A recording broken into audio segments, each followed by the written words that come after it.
دیکھیں ایک سیاسی جماعت کے طور پہ ہمارا یہ بلیو ہے کہ جمہوریت جو ہے وہ ڈائلاگ سے آگے بڑھتی ہے، ڈیڈ لاگ سے نہیں۔ تو اس لیے پاکستان مسلم لیگ نون نے بھی اور پیپلز پارٹی نے بھی ہمیشہ یہ کوشش کی ہے کہ سیاسی جماعتیں جو ہیں وہ ٹیبل پہ بیٹھیں اور اپنے سیاسی جو بھی ایشوز ہیں ان کو بیٹھ کے تھرو ڈائلاگ جو ہے وہ ریزالو کریں۔ لیکن پی ٹی آئی کے جو بانی ہیں ان کا شروع سے یہ رویہ رہا ہے۔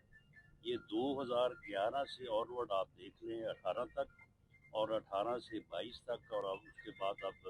22 سے اب 25 ہو گیا 26، تو وہ ہمیشہ جو ہے وہ اپوزیشن سے، اگر وہ حکومت میں ہے تو اپوزیشن، اور اگر اپوزیشن میں ہے حکومت، وہ سیاسی ڈائلاگ پہ یقین نہیں رکھتے، اور جیل میں بیٹھ کے کسی کو یہ اجازت نہیں دی جا سکتی کہ وہ جو ہے وہ ملک میں افراتفری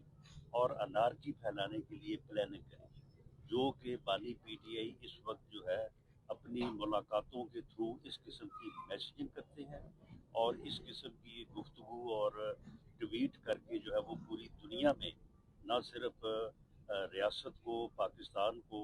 پاکستان کے اداروں کے سربراہوں کو جو ہے وہ اس طرح سے جو ہے وہ برے الفاظ اور برے جو ہے وہ پیرائی میں جو ہے وہ گفتگو کرتے ہیں اور یہ میسیج کرتے ہیں۔ تو اس لیے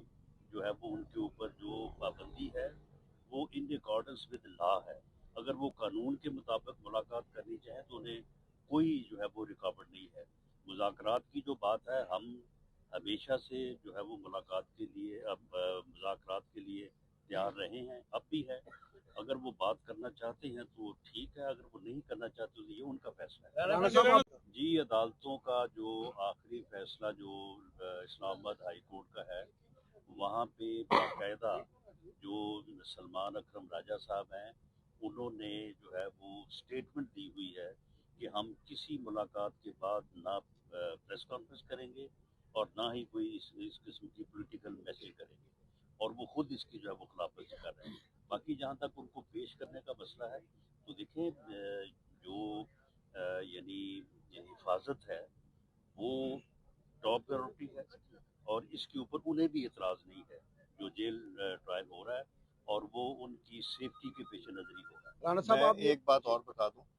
پرائم منسٹر صاحب نے بار بار یہ کہا ہے کہ ہم ڈائلاگ کے لیے تیار ہیں، اور میں نے بھی یہ کہا ہے کہ نیشنل اسمبلی کے اسپیکر کا دفتر جو ہے وہ آپ کے لیے اویلیبل ہے، آپ جب آنا چاہیں، بات کرنا چاہیں، مذاکرات کرنا چاہیں، حکومت بھی تیار ہے، آپ بھی، مگر ان کو فیصلہ کرنا پڑے گا کہ اگر وہ کرنا چاہتے ہیں پھر ان کو آنا پڑے گا۔ جب وہ آئیں گے تو نیشنل اسمبلی ہے، یہاں پہ ان کو پورا موقع ملے گا، گورنمنٹ کو ریکویسٹ کر کے ان کے ساتھ بٹھایا جائے گا، اور پھر وہاں سے کوئی رستہ نکلے گا۔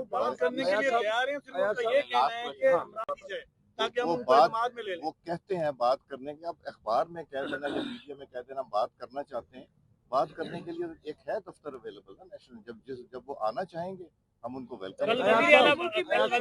اگر وہ مذاکرات کی ٹیبل پہ بیٹھے تو یہیں سے بات شروع کر دیں،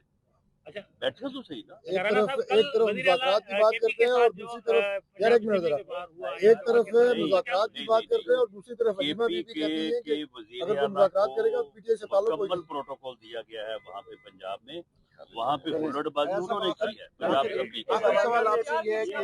پٹیالہ کے باہر جو بھی معاملات ہو رہے ہیں، لاسٹ کویسچن جی بتائیں۔ دیکھیں اگر ایک جماعت جو ہے وہ مسلسل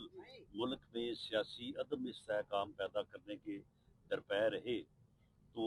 اس کا نقصان تو ہے، لیکن وہ نقصان جو انہوں نے 4 سال حکومت میں بیٹھ کے کیا وہ irreparable، اس کو ہم ریپیئر کرنے کی کوشش کریں۔ من الشیطان الرجیم، بسم اللہ الرحمن الرحیم۔ شکریہ جی، آپ دوست تشریف لائے۔ آج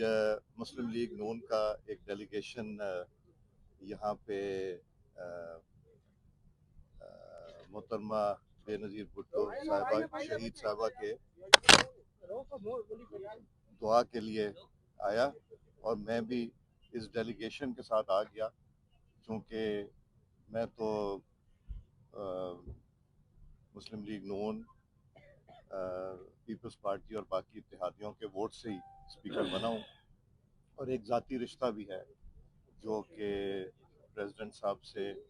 ان کے خاندان سے، اور جو ہمارے نیشنل اسمبلی میں سینئر ممبران ہیں جس طرح اعجاز جگرانی صاحب بھی تشریف لائے، ان سے 25 سال کی ایک رفاقت ہے، پارلیمنٹری رفاقت بھی اور ویسے بھی ایک رشتہ ہے، اور خراج تحسین پیش کرنے آئے ہیں محترمہ صاحبہ کو، اور اس کا حصہ بننے ہیں پھر پریزیڈنٹ صاحب کے پاس جا کے، تو وہاں بھی انشاءاللہ دعا کریں گے۔ انہوں نے اس کے اوپر کام شروع کیا ہوا ہے، یہ ہاؤس میں بھی یہ بات ہوئی تھی، اور انشاءاللہ اس کے اوپر کوشش پوری ہوگی۔ رانا صاحب آپ یہ بتائے گا کہ پی ٹی آئی والے مسلسل یہ کہہ رہے ہیں کہ ہم مذاکرات کے لیے تیار نہیں ہے، لیکن ایک بیان یہ بھی